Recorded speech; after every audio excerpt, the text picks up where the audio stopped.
so of Egypt, not fearing the wrath of the king, for he endured as seeing him who is in the sea. Okay. The whole chapter of Hebrews, chapter 11, we call it actually chapter of faith. Sah al-Iman. And today our talk will be actually about walking by faith. So if anyone wants to read anything about faith, I encourage you all to read Hebrews 11. It will give you a very good idea about faith and how faith was not just a word or a decree that we recite, but it was something we practice in life. The whole chapter of Hebrews 11 speaking about people did stuff or did things in their lives just because they trusted God and they had faith in Him, and their faith made them to walk through a lot of difficult times. And I want to focus with you today about how we live our faith. Why? Many people, they think our faith is just the statements that we say during the liturgy. What's our statement of faith that we recite every liturgy? Orthodox Creed. The Orthodox Creed. We say we believe in one God. So this is how we declare our faith. But is a faith just kind of we recite a decree or like the anthem of the country or whatever? No, it is way beyond that. And we need to have this faith when we live our life with God, so we can achieve exactly all the examples, or mostly like all these examples that St. Paul mentioned about Moses, about Joseph, about Abraham, about many people who walked with God by faith. Here I chose incident in life of Moses, or actually kind of two incidents, which when he was at Pharaoh's house, and also when he took the responsibility to depart or to have or to lead this great exodus of the Israelites from the land of Egypt. So Moses went with God by faith. Do you remember when God called Moses to lead the people? Did Moses say, well, I'm ready, it's okay, let me go? Or what was the case? Do you remember? He said, Lord, I can't speak. Exactly. He started actually excusing himself, and he said, no, don't send me. I cannot do it. So when he talked to God, he told him, see, I can't even speak. I have a problem. And actually they said he had something, kind of this kind of slurred speech or something, so he is not a good speaker. So Moses was considering himself, I'm not capable. But God said, no, you will do this. And he kept, arguing back and forth with God. So God finally told him, okay, you will go and I will send with you Aaron, your brother, the high priest, so he will speak, but you will be always there. And Moses, the one who said, I cannot speak, actually it ended up that he was the one who hear him all the time speaking. He first needed to trust God and trust God's choice and God's promise to him, so he can go and walk with God.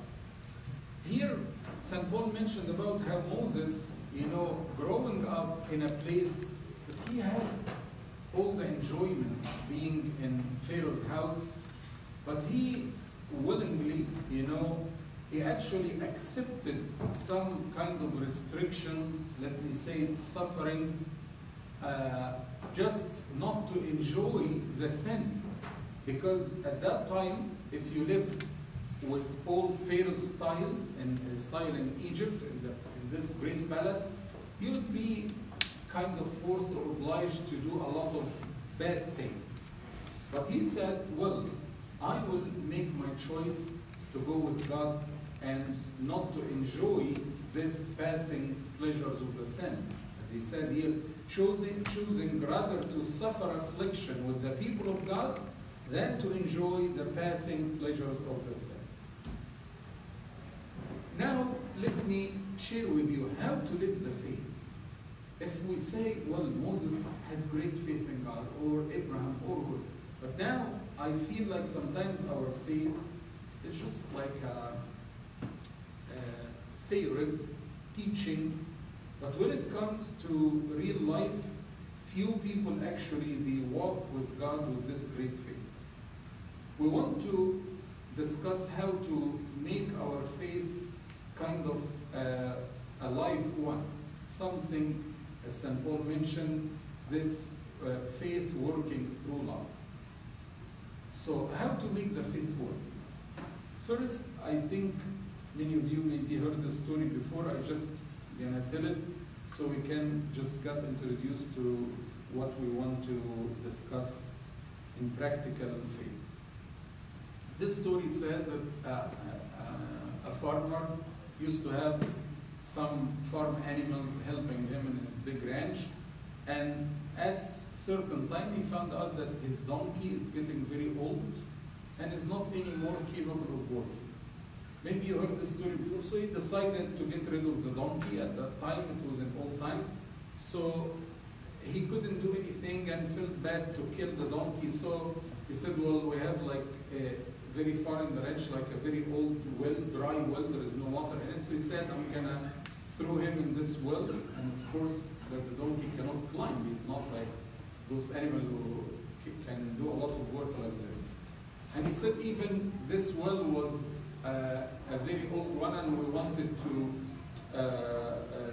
get rid of it, so we're gonna put a lot of dirt in it, and we done, you know, kind of burying this donkey and closing this well for good. So the donkey, it says the story that he was very attached to the place, and he worked several years with his master. So all of a sudden he found himself in a very deep well, down all the way in a very dark area, and all of a sudden a lot of dirt coming, and he felt, I'm gonna die. Sure, I will die. So, of course, people at that time who started getting all the dirt and threw it in the well, they were not doing it like in a very quick way. They had to bring some dirt and throw it. So this donkey, you know, started seeing that he is going to an end. So he started thinking, well, what shall I do? I don't want to die. I want to keep serving my master. I want to keep my life. So he started, you know, every time they threw a lot of dirt, he climbed over it and get a little bit higher, you know. So the more they put the dirt, the more he climbed over and get higher, and so on. So at the end, when they were throwing a lot of dirt, thinking, oh, the well will be gone and the donkey should be down, you know, done with his life, they were surprised that this donkey came out all of a sudden, saying to them, hey, I'm here. What happened in this story? This donkey, we call him the smart donkey, he started thinking about how to use these reasons of his destruction to make it, you know, a tool for himself to live or to achieve his goal. What's the meaning behind this story? Faith actually has something, or our talk today will link a little bit to this. In order to live our faith, we need to believe in the grace of God that can turn the bad into good for us. Why I'm saying this? Do you remember in the Holy Liturgy, St. Gregory liturgy, we say, you, O my Master, have turned to me the punishment into salvation. Do you know what's meant by this phrase? When we pray, we say, you, our Master, have turned to me punishment into salvation. The death on the cross. Exactly. The punishment was our death. When God said to Adam, when you eat of this fruit, surely you will die. So the death, the sentence of death was, or came upon all of us. And that was the punishment for all of us. But by the death of Christ on the cross, he, as we say, he trembled death by his death. So Jesus took this punishment, which is death, accepted to himself, and gave it back to us in a different way. So it's not anymore, we call it death, but it's a departure. He said, yes, you will pass through the death, but not to die forever. Actually, the death now is going to be a way so you can change to acquire this glorified body and live with me in the second coming with the general resurrection. So the death itself, who used to be the end, the sentence of death or our punishment, turned to be a good thing for us. And back again to what we mentioned about this donkey, he used this dirt or this kind of the trouble he went through and made it to be a way that he can use it, to achieve something good. So we have actually to trust the grace of God that can help us to go through this process. It doesn't mean that every bad thing I do, it will be a good thing. No. It means even if things didn't work the way you think in your life, what you shall do? Are you going to be upset, blaming others, cussing, cursing, thinking it's not fair? All these thoughts come to people when they face some troubles in life. And they always kind of, take it very harsh and they feel bad. And sometimes people actually, they start blaming God and blaspheming against God, saying, why me? Why? Everybody is healthy. Why me suffering this?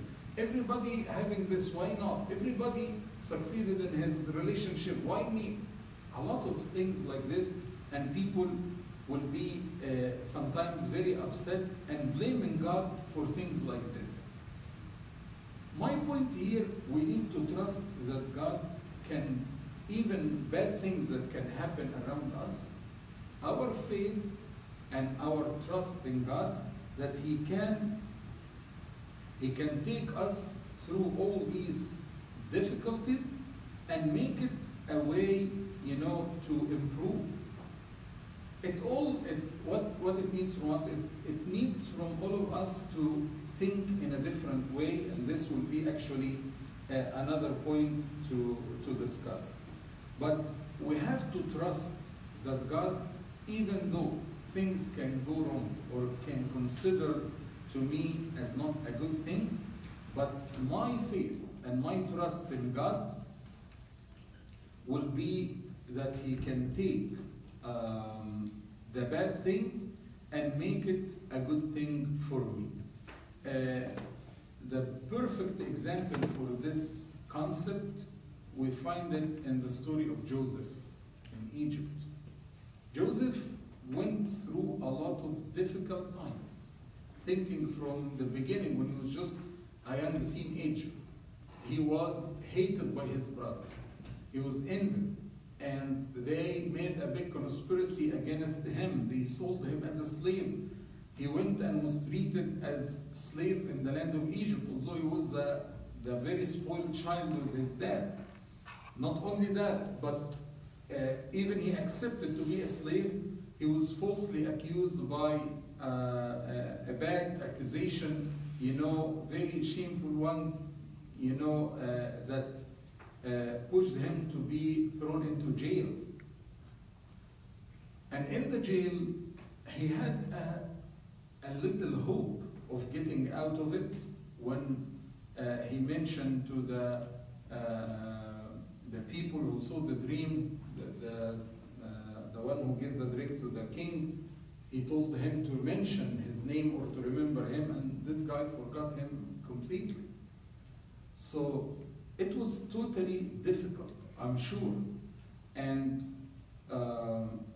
Joseph, at the end, he figured out that all these difficulties were for his benefit. It made him a different person.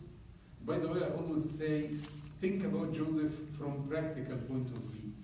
If now you want to say we have a very nice youth meeting here, and we want to pick a good leader for this meeting, and we got to choose between some people, and we find one of the leaders, one of the people we know, is a very spoiled child, always dressing, the very cute things, and have the latest version of iPhones, and sometimes we feel, oh, this guy is not like among us. He is always in a different world. He's very spoiled. And we never saw him taking seriously all his responsibilities. Should you give this person the leadership for the meeting? Honestly, I'm sure if we did a vote, and you know such as a character, all of you guys will vote no. While if you see a guy who's always in the church helping Abuna Samuel in the liturgies as a deacon, doesn't do a lot of hymns, mistake, you know, just a good guy, and he's helping here, there. Anyone who's asking him a favor, he goes and helps. And what's the impression here about this person? Oh, he's a very committed guy. He went through a lot with us. So yeah, we trust him to lead. God had a plan for Joseph to make him a big leader. Can God just be fine that his father Jacob spoiled him and made him this very special child? No. This is not gonna fit him later in his life. So I need to let him go through some tough times. But these tough times will make him a different person. A different person. And you will be surprised that this very spoiled child became a very strong leader. That all the land of Egypt, and at that time all the world around, came, you know, talking to him and begging him, you know, to give them the food. So it was very interesting that Joseph, after, you know, passing through all these tough times, he got, you know, from his marriage 2 children. You know what he called them? What were the names of Joseph's sons? Ephraim and Manasseh.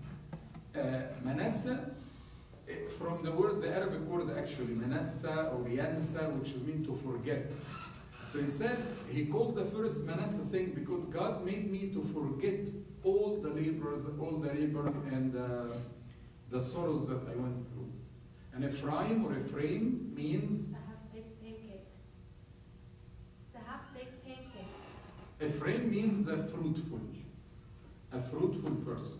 So the one who brings fruit. That's what it means. So it says, he said to himself, because God made me very fruitful and give me abundance of good fruits in my life. So Joseph was not blaspheming, was not complaining. Why? God, he trusted God. And actually, he said a wonderful word to his brothers when they knew he is Joseph. They were all, of course, you know, trembling, expecting that he would kill them. When he introduced himself, it says here in Genesis chapter 45, verse 3. Then Joseph said to his brothers, I am Joseph. Does my father is still alive? But his brothers could not answer him, for they were dismayed in his presence. You know, they were in big tremor. They don't know what to do. Then listen to this conversation. And Joseph said to his brothers, please come near to me. So they came near. Then he said, I'm Joseph, your brother, whom you sold into Egypt. But now, do not therefore be grieved or angry with yourselves, because you sold me here, for God sent me before you to preserve life. Now, let us see here how God can change all the things. Joseph started looking and thinking, why this happened? Oh, now I can see. Now I can see. Now I have full faith in God. Before maybe my faith was shaky, but now I saw by my own eyes that God had a plan to preserve life, not only your life or my life, but even life of other people. So we have first thing to trust in the grace of God that can change the bad into good. So not every time you face difficulty or hardship or any bad situation, don't ever think it will be always bad. You never know. It could be for your own benefit. It could be something making you a different person. Say, why God won't change me? Because you are not good. Simple as this. You think you are good. Maybe Joseph, we go and ask him, oh, he enjoyed being the spoiled child. He enjoyed being the favorite child for his dad. But this was not good. Yes, you enjoyed it, but you would enjoy it for a few years. But how about when father would die? What's going to be your life? Nothing. So God said, it's not good for you. Let me make this a change. You will be not happy, I know, but you will understand later what's happening. So we have to live this faith and trust that God can change things. Then the second point from the story I mentioned about this smart donkey, that this donkey, when we mentioned about him, he started thinking or managing things from his own. What do I mean? We pray in the prayer of thanksgiving every day, for you have given us the authority to tread on serpents and scorpions. Did you not see what we pray to God? You gave us the authority. And definitely, we all have power from God. So we need to believe and trust the power within us. This is how I live my faith. Because my faith by itself, faith in God, is a very, very strong tool God given to us. St. John the Beloved, he realized this fact and said, this is the victory that we overcome with the world. And he said, our faith. He knows that when we trust in God, when we have this strong faith in Him, we'll be able to overcome things. What does this mean to me? It shows to me that I have, let me say, hidden powers. But maybe I need to be like this donkey, thinking from how to use my personal abilities. Although, in the story that these people wanted to bury him, and they actually started working on that direction. But his power or his motivation to keep his life was stronger than the challenges coming on him to bury him. This also has to be our mind as Christians. We will face a lot of troubles. But don't let the problem or the hardship to overcome you. When Jesus said to the disciples that you in the world you will have tribulation, but be of good cheer. You have overcome the world. What does this mean? It means to us that we have the one who overcame everything. And this is why when St. Paul dared to say, I can do all things. St. Paul here is very arrogant when he says, I can do all things. No, he continued it with through or in Christ Jesus who strengthened me. So he got to realize the whole mystery of the power. The power in me is not mine, because if it's mine, no, I can do nothing.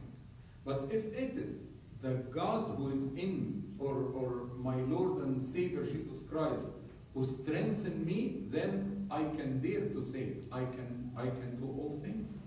So you need to believe in the power you have.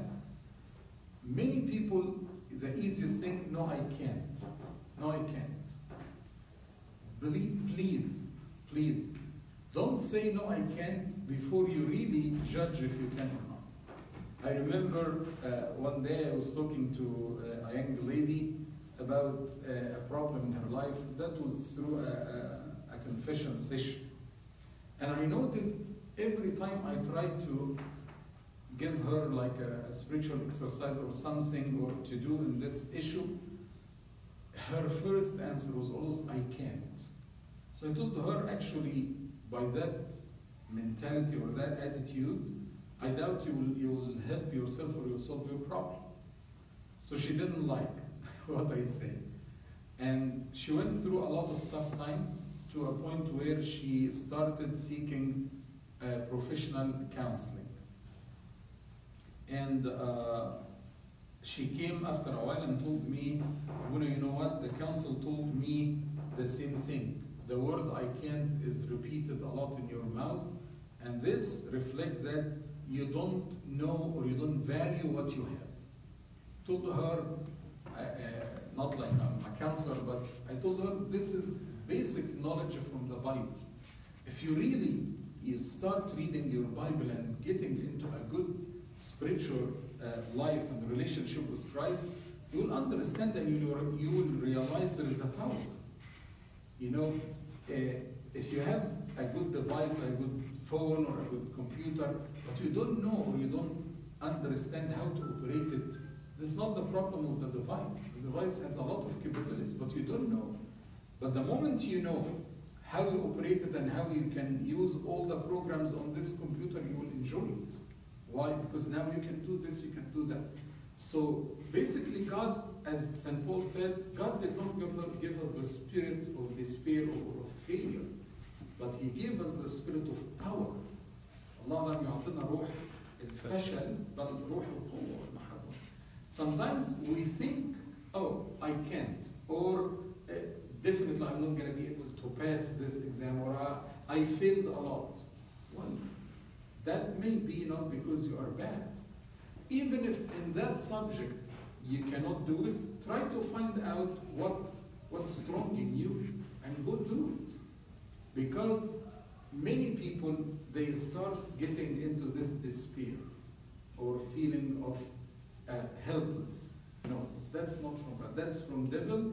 He wants you to lose faith in all the powers you receive. And we cannot ignore, it's not a form of pride or arrogance to say we are strong enough to handle everything. Not, of course, of our own. We are strong because we have the authority. We are given the grace from God to be strong. The third thing in practical faith, though, we said we should believe in the grace of God that can change even the whole life situation and make it working for better. We need to make our faith working by believing in the powers and capabilities that was given to us as children of God. Finally, we need to believe in the value of the positive thinking. When I know or I realize my powers or my abilities, I need to start using it in the right direction. Many people, they lose this energy or this power by the negative thinking. While faith, the real faith, will push us into the positive or the achievement. As I said, Moses in the beginning was always, putting the complaint or the weakness. Oh, I can't, I'm not a good speaker. The way actually, we might say, well, yeah, he's not a good speaker. It's not about the speech or how he can speak. It was about the mentality that he is convinced within himself that is not going to work. No, you shouldn't think this way. As a Christian, you have to be in the positive side of thinking. Let me tell you that complaining and thinking negative, it drains my energy by itself. And people, start thinking and they find themselves at the end doing nothing. And this will increase their struggle. And this could be actually one of the ways that Satan, fights against us. That he might not be able to argue with us about the grace of God. He might not be able to argue with us about the gifts given to us. He might be able to convince us to consume the time and the effort and the energy in the thinking way, in the negative way. For example, if you start doing anything in your life, I'm sure thoughts will come to your mind. Oh, I want to go work in this place. Or how about if I didn't get, in good relationship with the co-workers? How if they paid me less? How about if the the work or the job task, I couldn't do it, how I look at that time. Why always, thinking in the negative things? Even if all these thoughts come to your mind, you need to learn how to, think positive about it. Yes, if I didn't get in good relation with my coworkers, I will try to improve it. Or, in other words, I wouldn't say I will be not in a good relationship, but I will see first. So usually, you can answer all the negative thoughts. The problem is, sometimes negative thoughts are comforting to let us stop. And this is actually comes a lot with the students, when they start, ignoring studying. So now we come to close to the exam time. Oh, that's too much, I didn't. It's okay. Even if you missed a lot, try to do your best now. Don't spend all your time thinking negative that you, by no means, you will fail. That's a negative thought or a negative style of thinking. Try always to look, as they say, to the, not to look to the empty half of the cup, but to the full one. The negativity can be also not by only negative thoughts, but negativity can be introduced to us from outside. This is why always be careful about who is surrounding you, who is whispering in your ears a lot. I'm sure you all guys have friends, but you may agree with me or disagree with me, but I'm sure those who have good, successful, positive, energetic people or friends around them, they do the same. While completely the opposite. If those who are around you, all their advice is in the negative direction, or no, you will not be able, or you think you're better, no, you're not gonna do it. All these things definitely will have big impact on you. This is why it's not only the negative thoughts will come from your mind, it could be a contagious thing that can happen.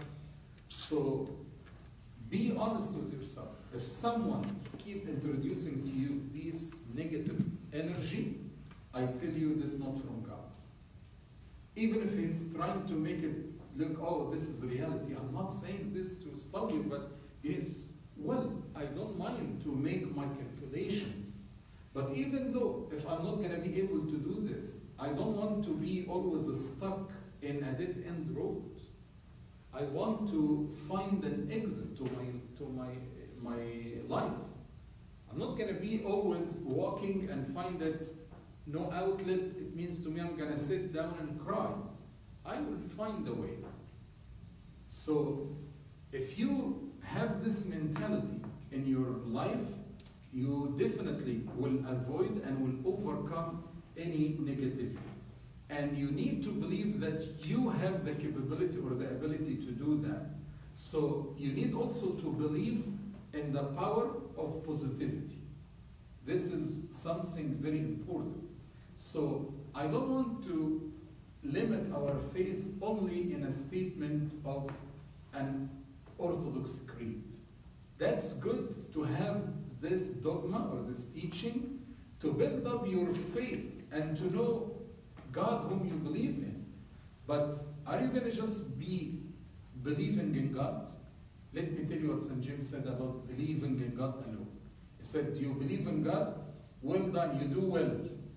Do you remember what he completed the verse with? Demons also believe and tremble. So he said, like, if you think you believe in God, demons has a better level of faith of believing in God, because they believe and tremble. They fear God. But what makes difference between my faith and demons' faith?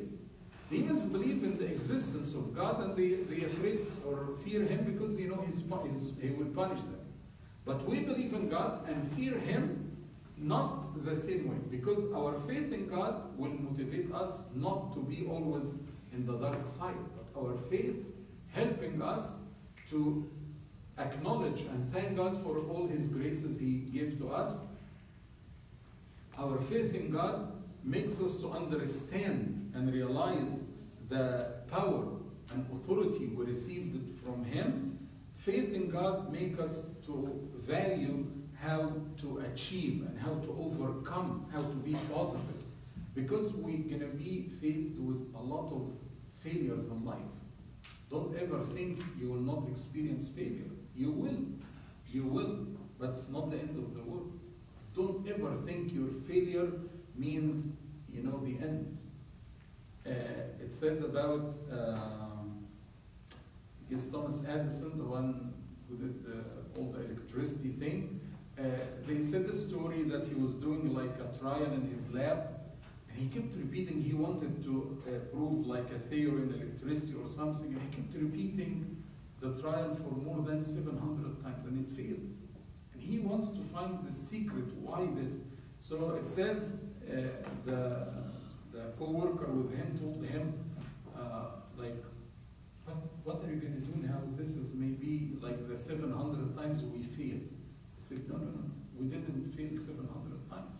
We found out that these 700 ways are not working. So we're still searching for the way that will work. See, the mentality is totally different. I looked at it as, stop, enough is enough. But he looked at it, from the other angle is, yes, it didn't work this way, but let me find the way it would work. And it says at the end, he found it, he solved the issue. So if you believe in all what you have, definitely your faith will help you to get over many things. So we want to make our faith a life one. And definitely, as St. Paul said, the faith, in order to be best working, we have to make it working through love. By ministering, by loving people around me, by loving God. The virtue of love is the one that gives this energy to the faith. It's like a car, but you need the engine that can, you know, make this car running. So in order to have this faith, different than the one demons have, you need to fill your heart with love. And love meaning God is filling your heart, because God is love. And once God is in your heart and your mind and your life, all these things will come. As I said, day after day you will realize how God was giving you a lot of good things. As I said again, and I repeat the example of Joseph. For sure, think about it. He spent the time where he was not understanding and questioning. But later, he found out a lot of things. Oh, that made sense. God was doing the perfect thing. And thank God that he wrote this story and that the Holy Spirit, you know, kept these words to us so we can learn how things can be different. Just all what it needs from us to have faith and believe in God. I wish we covered the point of practical living of faith, and maybe you remember these 3 points to make your faith kind of practically helping you to believe in the grace of God and His gifts, to believe in the powers within you and the abilities that you can overcome challenges, and you need to believe in the positive or positivity and avoid negative thoughts and negative people. And glory be to God forever. Amen. If you have any question on that or any comments? I have a comment on the second point. There's a verse that says, he who is within us is greater than the one in the world. So Who's what? Who is within us is greater than the Exactly. one in the world. So the Holy Yes. Spirit always helps us. Yes. Well, this actually, the thing is, thank you, reminded me when in the Old Testament, the story when the war came upon upon Israel, and Elisha the prophet and the Assyrian army surrounded the whole mountain, you know, and Gehazi, his disciple, were extremely afraid. Elisha prayed God to open the eyes of the lad and told God, open his eyes to see that who's with us more than, you know, those who are against us. But as I said here, that required faith. Physically, we couldn't see it, but by faith, no, we can. We trust that God. Thank you. That's a very good thing to remind.